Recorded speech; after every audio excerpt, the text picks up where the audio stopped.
pasa que, quizá equivocadamente,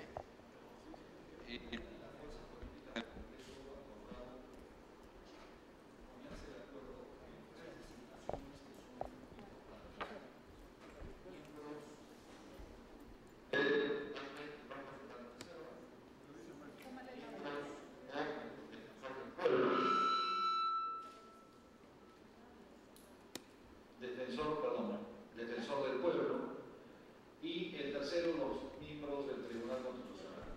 Hubo un primer acuerdo político, en ese acuerdo político se retiró la fuerza del grupo fujimorista, con lo cual se cayó todo el acuerdo.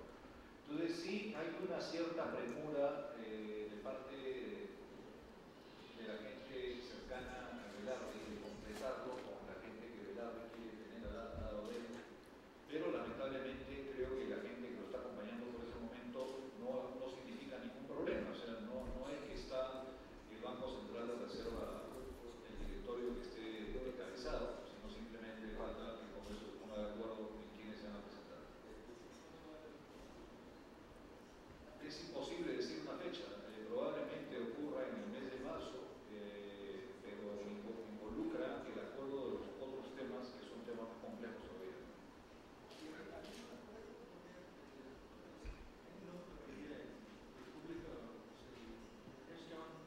Diciendo que el problema es el Gana Perú, que había acordado colaborar a Felipe Sanganés o a su Gana Perú, pero ya no son asesores del presidente, no son candidatos de Gana Perú. No, en ningún momento han estado ellos como candidatos de Gana Perú. Sí es cierto que Gana Perú no ha presentado candidatos. Nosotros creemos que los puestos de directores no deben ser puestos políticos. Es un error que se está cometiendo, que el candidato del PPC, el candidato de Gana Perú, el candidato de Solidaridad Nacional, eso en mi opinión y opinión de Gana Perú es un tremendo error. Estas instituciones tienen que ser instituciones técnicas y se tiene que coger a gente técnica. Las propuestas pueden ser de un partido político, pero no candidatos del mismo partido.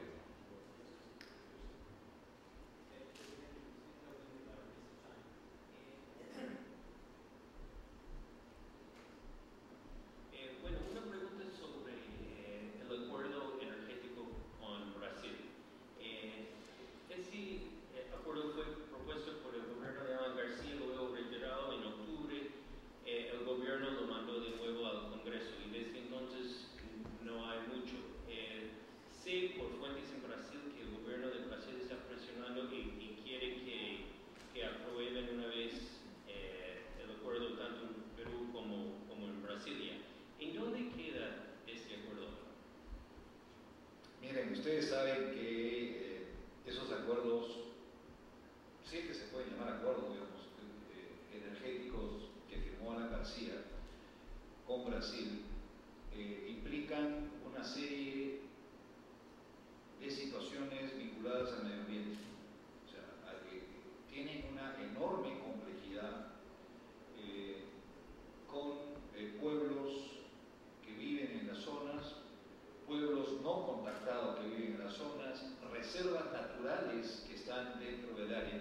Entonces, es una decisión que requiere una evaluación muy seria, muy amplia, profesional, técnica, y lamentablemente nada de eso se ha dado.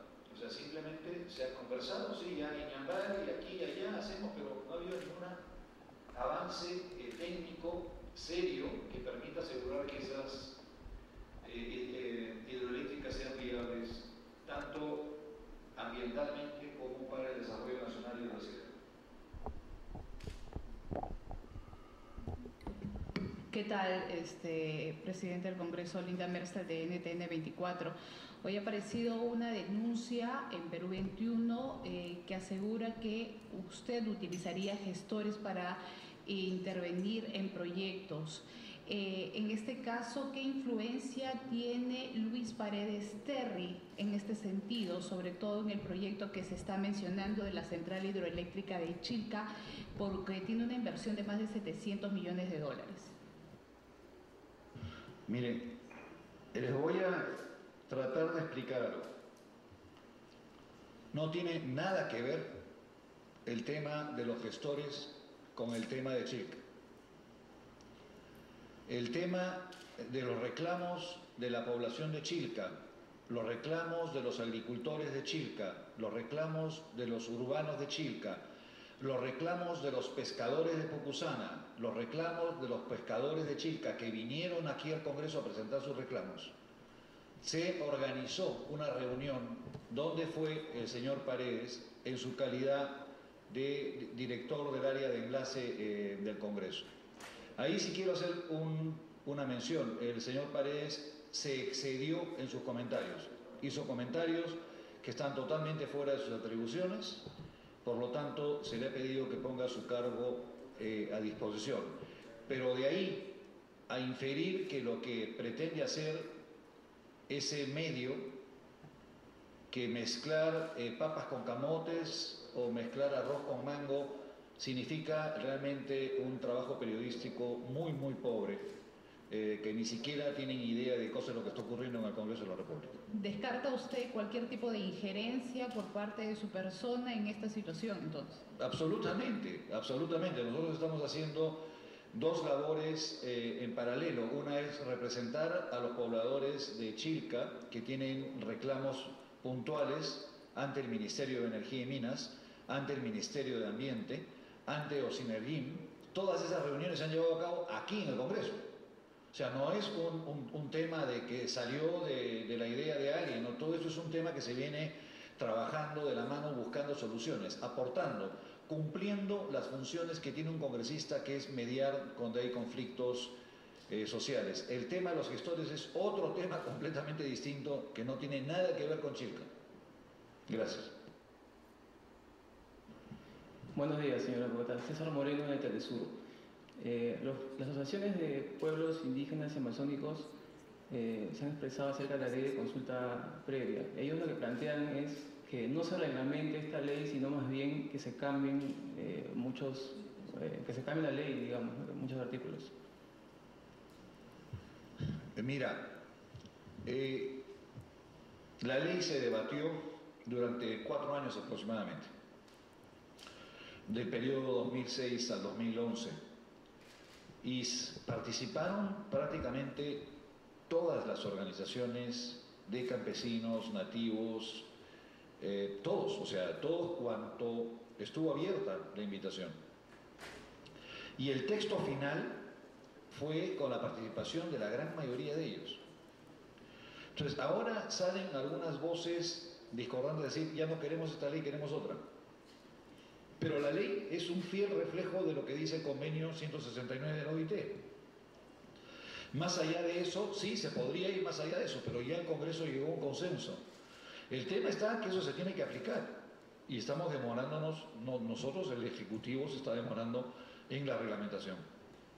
Y ellos lo que plantean, lo que dicen es que si el Estado al final va a ser el que tiene la posición final, digamos, ellos ¿para qué están? Es lo que ellos... Mira, lo que ellos están planteando va en contra de todo el concepto que significa el interés público, el interés nacional, ¿no? Estaríamos poniéndonos en la situación de que una población de 200 personas pueda poner en peligro, por ejemplo, el desarrollo energético de un país. ¿Por qué no están de acuerdo? O sea, yo no estoy de acuerdo, entonces 30 millones se quedan sin energía eléctrica porque yo no estoy de acuerdo. O, peor aún, hay una estrechez hídrica espantosa en el país. O sea, en el Perú los próximos años no va a haber agua ni para tomar. Y se requiere hacer una hidroeléctrica, pero esa comunidad decía, mira, aquí no la vas a hacer porque a mí no me conviene. Entonces, yo creo que tenemos que ser respetuosos, absolutamente respetuosos de las tradiciones, de las comunidades nativas, las comunidades indígenas, pero tampoco podemos llegar al extremo de que eso se convierta en una dictadura de grupos pequeños que pretenden imponer sus decisiones a un país entero. Somos un país unitario, no somos un componente de múltiples comunidades, Somos una sola nación, el Perú. Buenos días, presidente. Diana León, de la agencia EFE. Quería preguntarle si usted considera que la calidad del actual Congreso refleja a la sociedad peruana, a la clase dirigente, a los gremios sociales. Y también una segunda pregunta, si los congresistas de su partido, de la Alianza Gana Perú, que han asistido a la Comisión de Ética, han afectado, quiero saber de qué manera han afectado, ¿no?, al partido. ¿Te refieres a los que han sido sancionados por la Comisión? Por supuesto que han... pero mira, ahí tengo dudas. Somos el único partido que pidió que sean evaluados y, si era el caso, sancionados. Que lo pedimos oficialmente como partido. Y creo que en ese sentido, por lo menos lo que he recogido de la población, están satisfechos de que el partido haya sido el primero en expedir que si hay temas que estudiar y evaluar y sancionar, lo hagan. Entonces sí, es triste, es malo, hemos cometido errores al seleccionar, hay que reconocerlo, honesta y abiertamente, pero también creo que hemos tenido una reacción democrática que apoya el desarrollo democrático del país, en ese punto. Después me habías preguntado lo de la calidad del Congreso. La calidad del Congreso. Mira, yo siempre, yo mismo me hago esa pregunta muchas veces, ¿no? Porque la gente me dice, me para en la calle y me dice, deberían de tener por lo menos una licenciatura, deberían de tener un grado de doctor, deberían de ser esto, deberían ser... Primero, que la Constitución no lo permite. La Constitución dice que cualquier ciudadano mayor de edad puede postularse y ser candidato al Congreso de la República. Pero lo que tenemos que entender es que finalmente el Congreso es un espejo de la realidad peruana, con todos sus vicios y todas sus virtudes, todos sus talentos y todos sus defectos. Somos una sociedad que tiene problemas morales, tiene problemas éticos, tiene problemas de corrupción, también tiene talentos, tenemos gente virtuosa, tenemos... Entonces, yo personalmente lo veo como que el Congreso de la República es un espejo de lo que somos como país. Y aquellos que lo critican, yo les sugiero que se vean al espejo. Ahí van a estar ellos mismos.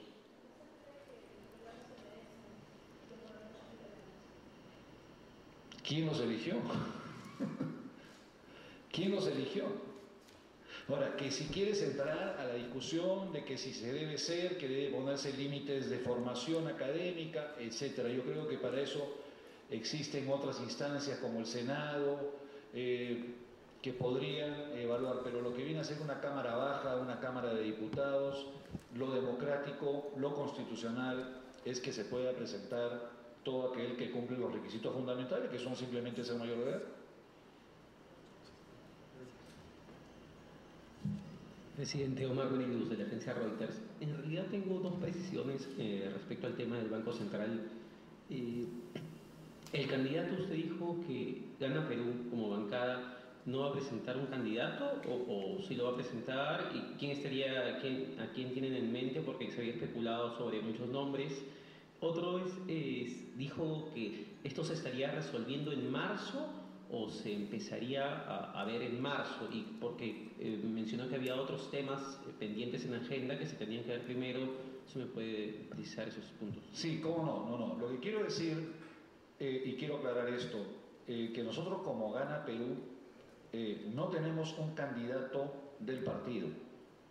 Nosotros lo que estamos buscando es una propuesta técnica que garantice un directorio del Banco Central de Reserva que permita un manejo monetario sano y sólido para la economía del país. O sea, ahí nos estamos jugando la estabilidad monetaria del país. O sea, el directorio del Banco Central de Reserva no debe ser un cargo político, por eso es que, reitero, Gana Perú no va a poner ningún candidato político. Nosotros vamos a proponer un técnico de primer nivel.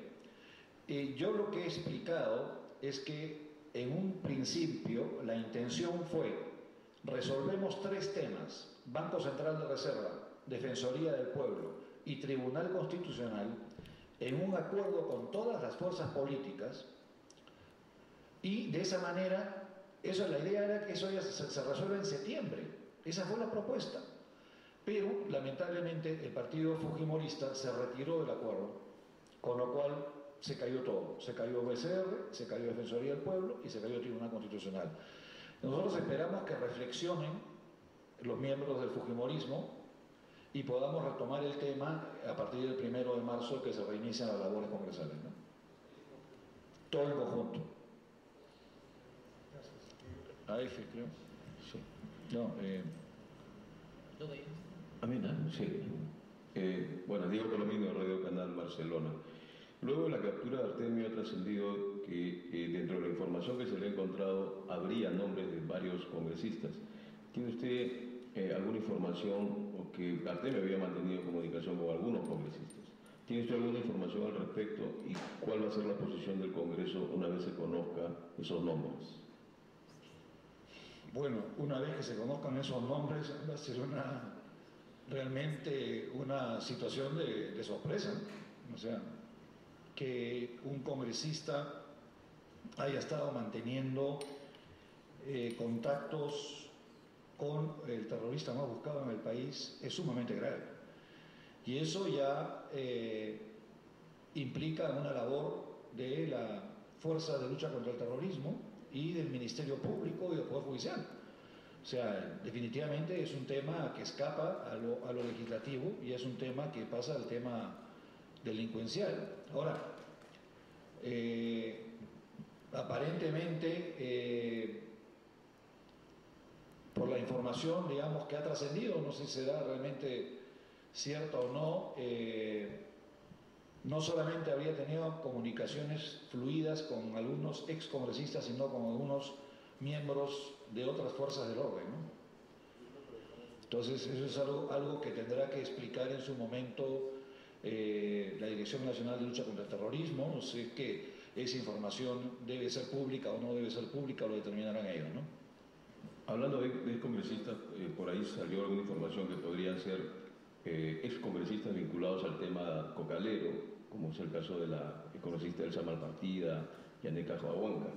Si así fuera, ¿qué medidas o reitero, cuál sería la posición del Congreso?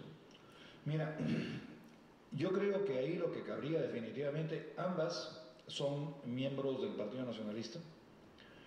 El Partido Nacionalista definitivamente entraría en un proceso de evaluación y probablemente de separación del partido. Tener relaciones con el líder terrorista y no haberlas reportado a las fuerzas del orden pertinentes. O sea, una cosa es que te contactan y dices, vas a la fuerza del orden y dices, me ha llamado este señor, lo informas. Si no ese es el caso, tendrá que rendir cuentas a la justicia, ¿no? No hay otra.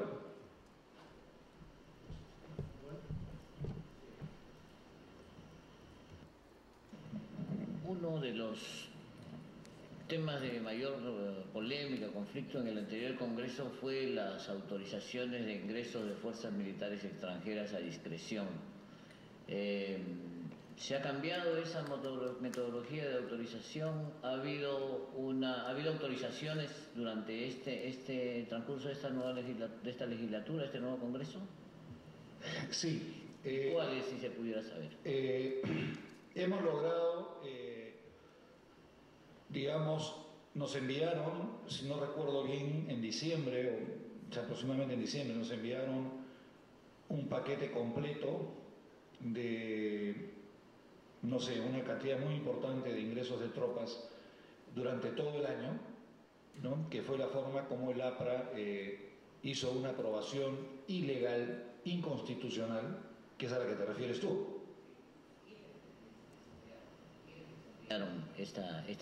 No, eso siempre lo envía el Ejecutivo.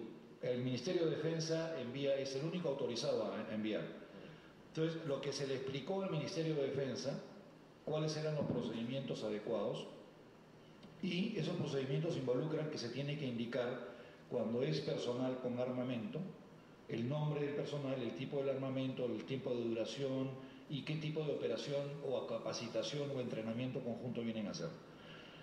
Eso se ha cumplido a cabalidad en las 2 solicitudes que ha presentado el Ejecutivo en lo que va de enero y febrero. Y hay una tercera que vamos a aprobar a fines de febrero para el ingreso de tropas en marzo. Pero se está cumpliendo rigurosamente lo que establece la ley y la Constitución. O sea, ya no es en bloque. No, no. Cada caso con su lista completa, quiénes vienen, con qué armas vienen y a qué vienen.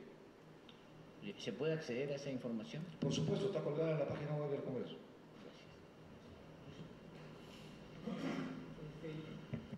Sí, una pregunta medio político. Usted es aliado del presidente Humala ya desde antes de las elecciones de 2006. Me gustaría saber cuál es su evaluación de cómo va él como presidente, porque no es el mismo que era candidato en diciembre del año pasado. Ha cambiado el plan de gobierno por la ruta. Entonces, ¿cuál es la evaluación que usted tiene del comportamiento político del presidente? Bueno, yo te voy a decir con total honestidad que yo tengo muy buenos recuerdos de del presidente Ollanta como candidato en el 2006. Trabajamos de la mano, vimos todo. He sido testigo de excepción cómo él desarrolló una lectura política que muchos no entendíamos en el principio, del periodo 2006 al 2011, hasta convertirse en un candidato realmente de nivel para las elecciones del año 2011. Y también soy testigo de excepción de cómo ese candidato de nivel se ha convertido en un estadista al cual todos le negaban. Decían, el señor Ollanta no tiene nivel de... Y ahora creo que nadie se atrevería a afirmar que no tiene. Está manifestando unas dotes de estadista y de líder que se reflejan en la captura de Artemio. O sea, que Artemio ha estado dando vueltas alrededor de las bases militares los últimos 5 años y nadie lo capturaba. Cuando hay una decisión política de un líder que tiene la decisión política de hacerlo, ocurre. En ese sentido, yo te respondo, yo creo que ha demostrado un cambio y ha sabido asumir con absoluta interés a la responsabilidad de gobernar un país y lo ha llevado a ser un estadista de primer nivel.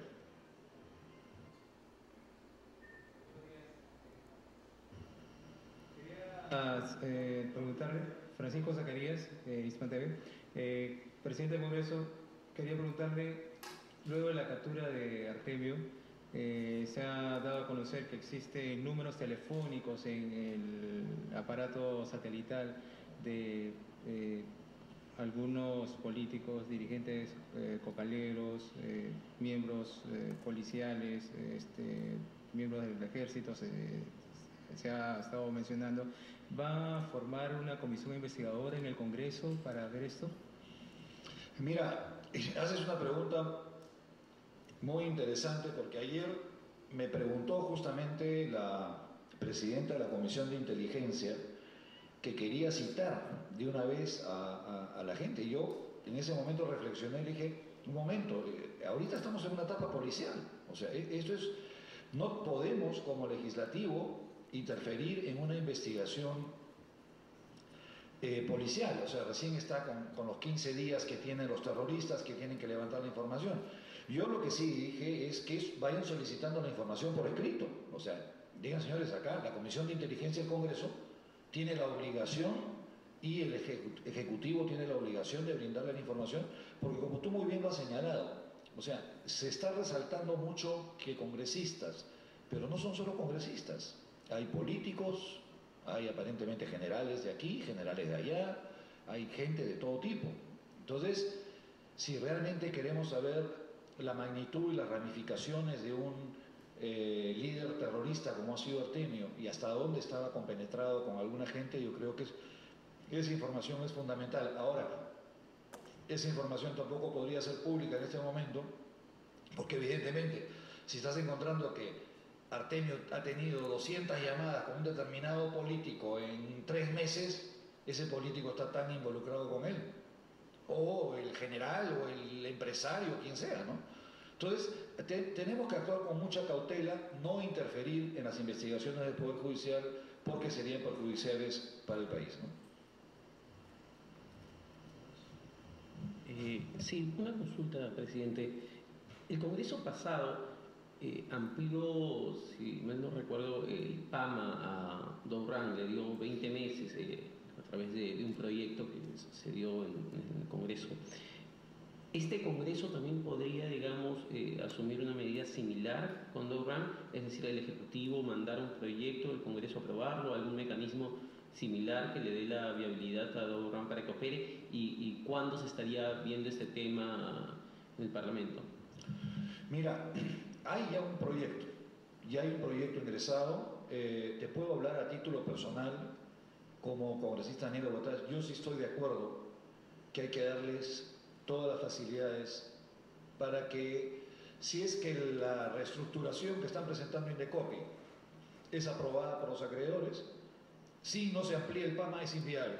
Entonces no puede ser que el Congreso se convierta en el obstáculo. Si en Indecopi deciden que la empresa es financieramente viable, el Congreso tiene que darle las facilidades a través de la ampliación del PAMA que requieran. 20 meses, 15 meses, lo que sean, los que requieran, se los tienen que dar. Una consulta más técnica. ¿Este tema de la ampliación lo ve el Congreso únicamente o lo puede hacer el Ejecutivo? O sea, ¿o solamente le compete al Legislativo? Lo que pasa es que originalmente se dio por ley. Hubiera podido ser a través de un decreto supremo en su momento, pero en política muchas veces la gente, el Ejecutivo, me refiero al Ejecutivo del periodo anterior, dijeron: no me voy a ensuciar las manos, que se las ensucie el Congreso, ¿no? Entonces ahora el Congreso tiene que resolver el problema. Pues son temas que se han podido resolver en el Ejecutivo sin ningún problema. Sí, sí. Presidente Arbugas, una pregunta sobre cómo opina sobre la posición del partido oficialista en el conflicto sobre Minas Conga. ¿Ha sido acertada o había algunos errores? ¿Y qué piensa? ¿Este proyecto debería seguir como tal? Mire, yo voy a referirme primero a la posición de algunos congresistas que te refieres tú, que ha habido 2 congresistas del oficialismo que han tenido una posición discrepante con la posición del gobierno. Yo la entiendo básicamente por la presión popular. Ellos son congresistas de la zona, ellos caminan por la ciudad, caminan por el pueblo y tienen que responder a su elector. O sea, es una situación difícil. Ellos deben de mantener una línea de acuerdo a lo que establece el partido, lo que establece el presidente de la República, pero yo sí entiendo que muchas veces la presión popular puede llevar, somos seres humanos finalmente, a cometer algún tipo, como que cometieron, deslices que no ayudaron en nada a la solución, porque ellos debieron de haber sido los que transmitían la verdadera posición del gobierno. La verdadera posición del gobierno era agua y oro, no era oro y agua. O sea, era primero resolvamos el problema del agua y después continuamos con el oro. Ellos eran los primeros que tenían que haber hecho los esfuerzos para que este mensaje no sea distorsionado. Acá ha habido un problema, como ocurre mayoritariamente, un gran problema de comunicación. Se está trabajando con 2 instancias, una de ellas es la mina, quizá la mina más desacreditada de todo el Perú, no sin temor al lugar, la más desacreditada, por incumplimientos de responsabilidad social, incumplimientos de protección del medio ambiente, etcétera, que Yanacocha, o sea, tiene toda una historia de 20 años de incumplimientos con Cajamarca. Y por otro lado, en los últimos 20 años hemos tenido ministerios de energía y minas que han sido como que fueran bufetes de abogados de las empresas mineras. No han representado al Estado, no han representado al pueblo. Entonces, cuando la gente ve un mismo escenario, otra vez la mina y otra vez el Energía y Minas, más de lo mismo, reventó. No hubo un esfuerzo de explicación, que es una nueva política de gobierno, que es un nuevo Ministerio de Energía y Minas. No se explicó, y yo creo en ese sentido se cometieron esos errores.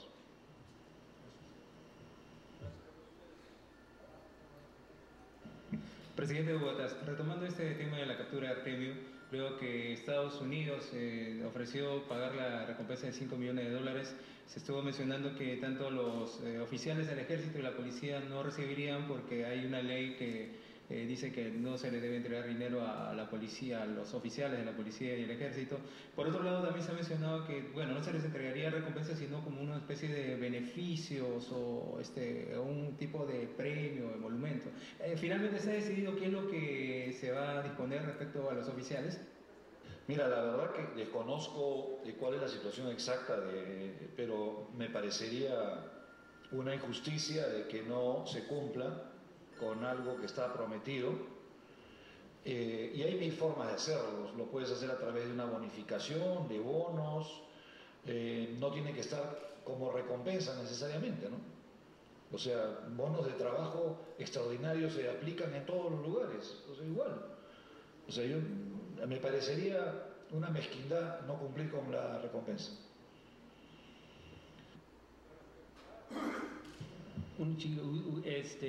Usted mencionó que uno de los trabajos es tratar de llegar a consenso para el PCR, el Tribunal Constitucional y el Defensor del Pueblo. ¿Hay otras prioridades de aquí a julio, cuando usted cumple ya un año como presidente del Congreso? Sí, yo creo que hay dos prioridades, hasta tres prioridades que son críticas. Una de ellas es el tema de seguridad ciudadana. Yo creo que el tema de la captura de Artemio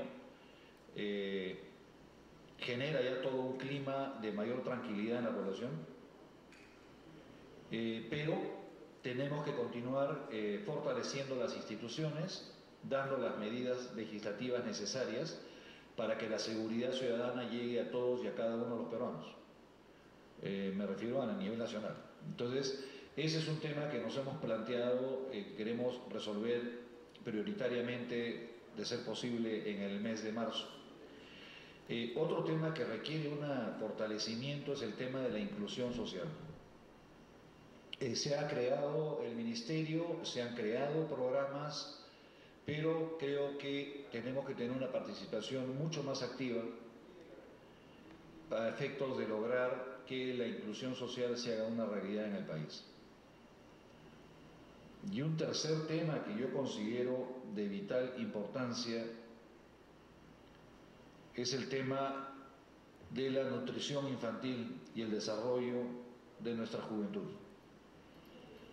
Me refiero desde las medidas urgentes que tenemos que tomar a nivel del Congreso de la República para no permitir que año a año sigan incrementándose el número de niños desnutridos que hay en el país, sino también cómo darle las condiciones para que esos niños tengan un desarrollo físico que les permita tener igualdad de oportunidades que los jóvenes de las ciudades, ¿no? Tenemos un déficit tremendo,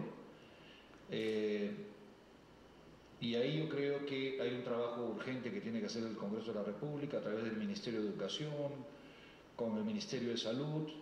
Creo que tenemos que ser muy creativos e innovativos para poder enfocarnos en los verdaderos problemas del país. Bien. Gracias. Muchísimas gracias a ustedes. Cuando gusten, su casa.